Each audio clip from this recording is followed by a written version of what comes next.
My father pinned my arms to the floor while my mother forced the neck of a tequila bottle down my throat until I choked. All because I tried to stay sober for college. They didn't want a daughter. They wanted a drinking buddy, and when I refused to join their tradition, they didn't just disown me. They tried to have me committed to a psych ward to bury the evidence. This wasn't a one-time fight. This was my life. To understand why they did this, you have to know about our Friday nights. Growing up in my house was not like other homes. While other kids were doing homework or playing games, my brother Kyle and I were at the kitchen table. We called them training nights. My dad would sit at the head of the table with a big bottle of tequila and a pack of beer. My mom would stand behind us, smiling like it was a birthday party. "You have to learn to handle your liquor like an adult," my dad would say. I was only 10 years old the first time he poured me a glass. He told me it would make me strong. He told me it was our family tradition. If I cried or said I didn't like the taste, my mom would call me a baby. She would tell me that I was ruining the family fun. I hated the smell. It burned my throat and made my head spin. But my brother Kyle was different. He wanted them to love him so much. He saw how happy they got when he finished his glass. By the time Kyle was 14, he was drinking every single day. He thought it made him a man. He didn't see that it was actually killing him. I decided early on that I wouldn't be like them. I worked so hard in school. I stayed away from home as much as I could. I wanted a life that didn't smell like old beer and broken glass. I got into a great college, and for a while I thought I was free. I thought I had escaped the tradition. But then came winter break. I came home for the holidays hoping things had changed. I was wrong. The moment I walked through the door, my dad had a shot glass ready. "To my college girl," he said, pushing the glass toward me. "Drink up." I shook my head. "No, Dad, I don't drink anymore. I want to keep my head clear for my classes." The room went cold. My mom's smile disappeared. "You think you're better than us now?" she whispered. Her voice was scary. "You think your books make you too good for your family?" "It's not like that," I said. "I just want to be healthy." That was the wrong thing to say. My dad stood up so fast his chair fell over. He grabbed my arm and his grip was like iron. "In this house, you do what you're told," he growled. I tried to run for the door, but my mom blocked it. She was holding a fresh bottle of tequila. My dad tripped me and I hit the floor hard. That's when it happened. He pinned my arms down with his knees. I couldn't move. I felt like a trapped animal. I saw my mom leaning over me, her eyes looking blank and mean. She pushed the bottle against my teeth. I clamped my mouth shut, but my dad pinched my nose so I couldn't breathe. When I gasped for air, she poured the liquid in. I coughed. I choked. The burn went into my lungs. They were laughing. They actually laughed while I struggled to breathe. When they finally let me up, I ran to the bathroom and threw up. I was shaking so hard I could barely hold my phone. But I knew I had to do something. While they were in the kitchen, still laughing and talking about how they taught me a lesson, I turned on my voice recorder. I hid the phone under my shirt and walked back out. "Why did you do that?" I sobbed, making sure the phone picked up every word. "Because you're our daughter," my mom said, taking a sip from her own glass. "And you'll do what we say. If you don't like it, we'll tell everyone you've lost your mind. We'll tell them the stress of college made you crazy." My dad nodded. "We already have the papers ready. One call and you'll be in a locked room where nobody can hear you." I realized then that this wasn't just a fight. This was a war. They had been planning this. They didn't want me to have a life of my own. They wanted to keep me trapped in their dark, messy world forever. I waited until they passed out on the couch, which didn't take long. I grabbed my bag and my phone. I ran out into the cold night and called 911. My heart was thumping in my chest. I told the operator everything. I thought the police would come and save me. I thought the nightmare was over. But I didn't know how far my parents were willing to go. When the police arrived, my parents didn't look like monsters. They looked like two worried, sad people. My mom even had tears in her eyes. "Officer, thank God you're here," my dad said, sounding totally sober and calm. "Our daughter has been having a breakdown. She's been seeing things. We're so worried she's going to hurt herself." I stood there holding my phone, but the police were looking at me like I was the dangerous one. I realized that my parents had been telling lies about me for a long time. They had been setting a trap and I had walked right into it. I tried to show the officer my phone, but my mom stepped in front of me. "See?" she whispered to the policeman. "She gets so paranoid. She thinks we're out to get her." The officer looked at me with pity. That look made me feel more scared than the bottle did. I realized that my own parents were trying to steal my life and my mind. I had the recording, but would anyone believe me? Or was I really going to end up in a psych ward just for wanting to stay sober? I looked at Kyle, who was standing in the shadows of the hallway. He looked gray and thin. He was shaking too. I looked into his eyes, begging him to help me to tell the truth. But he just looked at the floor and stayed silent. The police officer took out a pair of handcuffs. "Honey," he said to me. Let's just go somewhere where you can get some help. I backed away, my heart hitting my ribs like a drum. I knew if I went with them now, I might never come out. I had to find a way to prove they were lying before the doors locked behind me. As they led me to the car, I saw my mother blow me a tiny kiss. It was the scariest thing I had ever seen. The ride in the back of the police car was cold and quiet. I stared out the window at my house as we drove away. My parents were standing on the porch, holding each other. To anyone passing by, they looked like a mother and father who were heartbroken because their daughter was sick. But I knew the truth. They were celebrating. They had won. When we got to the hospital, things only got worse. I tried to tell the doctors what happened. I told them about the training nights. I told them about the tequila and how my dad pinned me down. I have a recording, I yelled, reaching for my phone. But the nurse just looked at me with sad eyes. Honey, your parents already told us you might say that. They said you make up stories when you're upset. I reached into my pocket, but my phone was gone. My heart stopped. I must have dropped it in the police car, or maybe my dad took it when I wasn't looking. I felt like I was disappearing. If I didn't have that recording, it was just my word against theirs. And everyone believed them. The doctors put me in a small white room. The door locked from the outside. They told me I had to stay there for 72 hours. They called it an emergency hold. Felt like a prison. I sat on the bed and cried until I couldn't cry anymore. I wasn't just sad, I was terrified. If my parents could do this, what else could they do? The answer came the next morning. A lady from the hospital came in with some papers. I'm sorry, she said, but your tuition payment for college was canceled. And your bank account, it's empty. I felt like I had been punched in the stomach. My parents had access to my accounts because they helped me set them up when I was a kid. They didn't just want to lock me up. They wanted to take away my future. Without that money, I couldn't go back to school. I would have to go back to them. That was their plan all along. They wanted to break my legs so I couldn't run away. But they didn't stop there. While I was locked in that room, they were busy on the internet. A nurse showed me a post on Facebook. It was a picture of me when I was little, smiling. Under the picture, my mom had written a long story. She told all our friends and neighbors that I was very sick in the head. She said I was a delusional daughter who hated her own family. People were commenting things like, "Poor parents, you are so brave," and "I hope she gets the help she needs." Nobody knew that the people they were feeling sorry for were the ones who had forced me to drink until I threw up. I felt like I was drowning and everyone was standing on the shore, clapping for the water. On the second night, a doctor came in to talk to me. His name was Dr. Miller. He looked tired. "Your parents sent over some medical records," he said, looking at a folder. "They say you've been on medicine for your brain since you were a kid. They say you have a history of making things up." "That's a lie," I screamed. "I've never been on medicine. Those records are fake." "Why would they lie about that?" he asked. He sounded like he didn't believe me at all. "Because they want to hide what they do," I said. I tried to stay calm, but my voice was shaking. "They force us to drink. My brother Kyle, he's dying because of them. Please, you have to help me." Dr. Miller just sighed and closed the folder. "We will see. For now, you just need to rest." I felt so alone. Thought about Kyle. He was the only one who really knew. But Kyle was too scared to speak up. He was too sick to fight. He had spent his whole life trying to make mom and dad happy, and it had destroyed his body. I wondered if he was at home right now, drinking another shot just to keep the peace. On the third day, the door to my room opened. I expected to see a nurse with more bad news, but instead it was a woman I didn't know. She was wearing a lab coat and had a kind face. "I'm not supposed to be in here," she whispered, "but I live next door to your parents. My name is Dr. Chin." My breath caught in my throat. Dr. Chin was a famous doctor in our town. My parents always tried to act fancy whenever she was around. "I saw what happened the other night," she said quickly. "I have a security camera on my garage. It points right at your front porch. I saw your father dragging you. I saw your mother holding that bottle." I felt a spark of hope. "You saw it? You have it on video?" "Yes," she said. "And I'm not the only one. There are other families on our street. We all have secrets. We all know about the traditions in this neighborhood, but most people are too scared to say anything. They don't want to get in trouble. Will you help me?" I begged. "They took my money. They're telling everyone I'm crazy." Dr. Chin looked toward the door. She looked nervous. "I'm trying, but your parents are very good at this. They've been doing it for years. They've made everyone think you're the problem." Just then we heard footsteps in the hall. Dr. Chin stood up fast. "I have to go, but listen to me. Don't give up. Someone else is trying to help you too."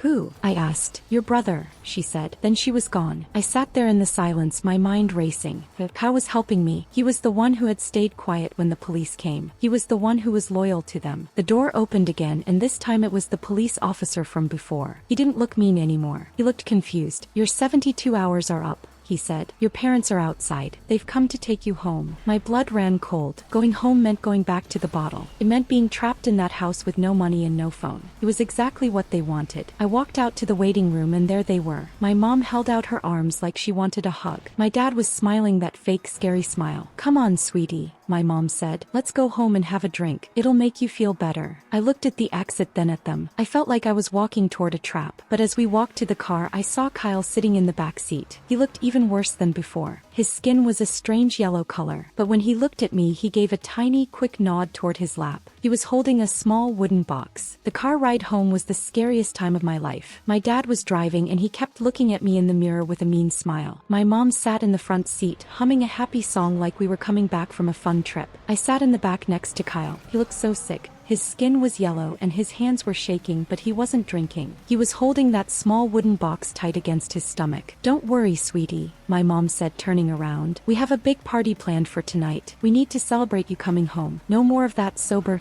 okay? It makes you act crazy. I didn't say a word. I just looked at Kyle. When our parents weren't looking, he slowly moved the box toward me. He pushed it under my leg. I felt the cold wood against my skin. He leaned over and whispered so softly I could barely hear him. Hide it, he said. Everything is in there.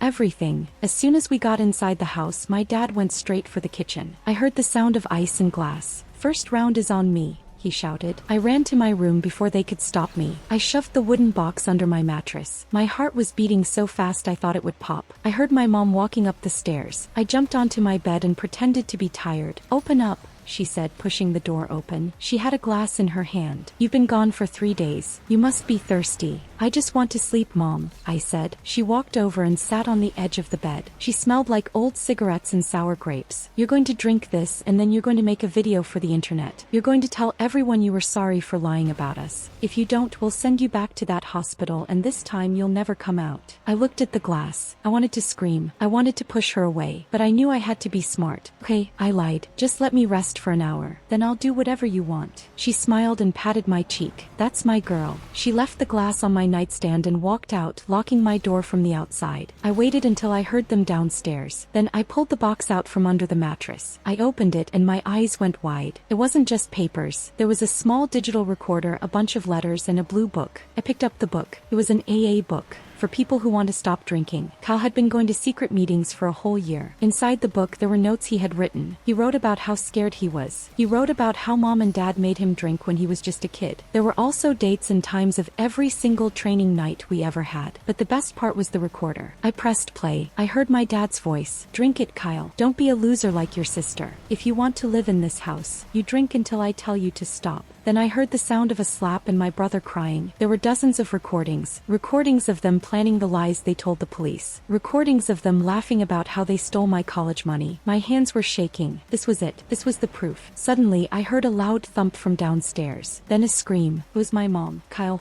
wake up. I ran to my door and banged on it. Let me out. What happened? My dad unlocked the door, but he didn't even look at me. He ran past me toward the stairs. I followed him down to the living room. Kyle was on the floor. His eyes were open, but he wasn't moving. There was blood on his lips. He just fell, my dad said, his face turning white. He just fell over. Call an ambulance. I yelled. No, my mom screamed. If the doctors see him like this, they'll ask questions. They'll see the alcohol in his system. We can't call anyone. He's dying. I screamed back. I grabbed the house phone, but my dad snatched it from my hand and threw it against the wall. It smashed into 100 pieces. We'll take care of him ourselves, my dad growled. Nobody is coming into this house. I looked at my brother. He was dying because they were too scared of getting in trouble. They cared more about their secret than his life. That was the moment I stopped being afraid. I realized they weren't just mean, they were monsters. I remembered my cell phone. I had hidden a spare one in my old gym bag in the closet months ago. I bolted back upstairs. I heard my dad running after me. Get back here, he roared. I locked my bedroom door just as he slammed against it. I scrambled to the closet and dug through my bags. My fingers found the cold plastic of the phone. I turned it on. Felt like it took 100 years to glow. I didn't call 911 this time. I knew they might not believe a crazy girl. Instead, I called Dr. Chin, the neighbor who saw everything. Dr. Chin, please. I sobbed into the phone. Kyle is dying on the floor and they won't let me call for help. Please bring the police. Please help us. I'm already calling them, she said, and I'm bringing the video. Stay in your room. Lock the door. Outside my door, my dad was hitting the wood so hard it started to crack. Open this door right now. Give me that phone. I hugged the wooden box to my chest. I looked at the window. It was a long drop to the ground, but I didn't care. I opened the window and felt the cold air hit my face. Just then I heard sirens. Lots of them. They were coming fast. Blue and red lights started bouncing off my bedroom walls. I heard a loud crash downstairs. The front door had been kicked in. Police, don't move. The banging on my door stopped. I heard my father yelling, then the sound of a struggle. I sat on the floor and held the box tight. I didn't move until I heard a woman's voice outside my room. It's okay. You can open the door now. You're safe. I opened the door and saw Dr. Chin. Behind her, 2 police officers were leading my father away in handcuffs. He was cursing and screaming that I was a liar. My mother was sitting on the stairs, covering her face and crying, but no one was helping her. Medics were rushing past her with a stretcher for Kyle. As they carried Kyle out, a woman I had never seen before ran into the house. She went straight to the stretcher and grabbed Kyle's hand. "I'm here," she cried. "I'm here, Kyle." I stared at her. "Who are you?" I asked. The woman looked at me with tears in her eyes. "My name is Alexandra," she said. "I'm Kyle's wife. We got married in secret last month. He told me everything.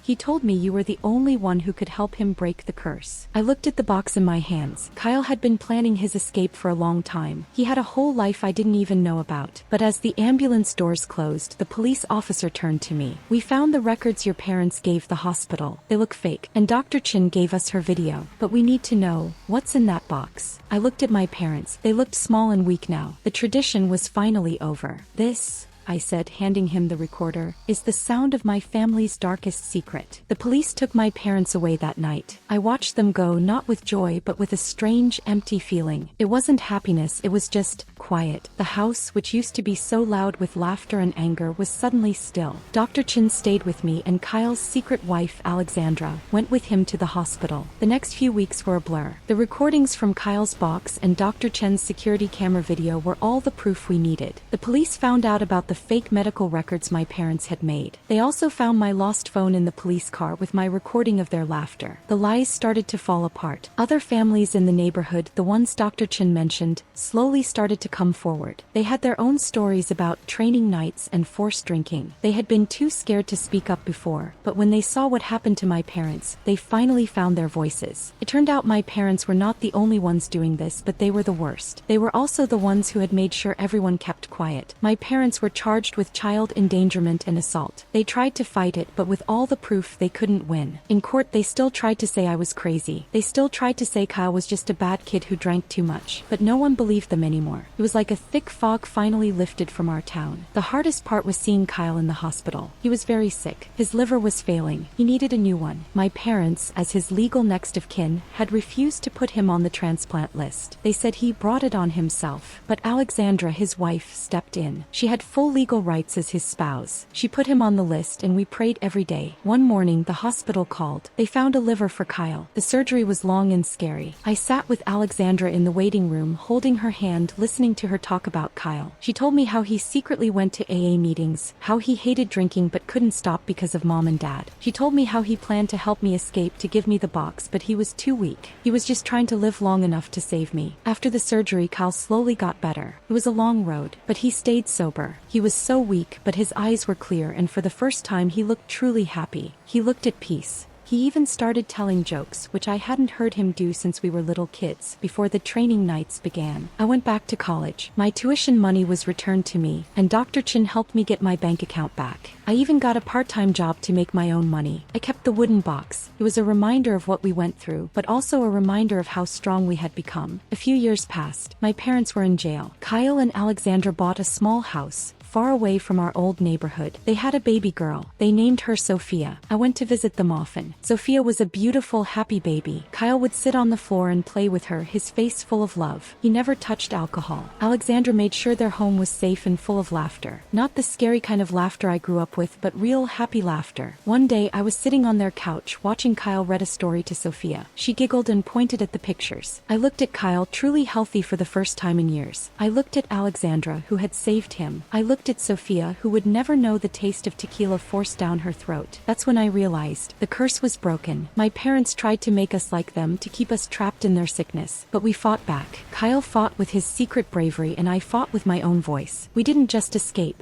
we built something new. A new family free from the past. For the first time I felt free, not from them but from my old self. I was no longer the scared girl. I was strong. And Sophia, growing up in a home full of love and safety, was the real victory. She was the proof that we had finally broken the chain forever.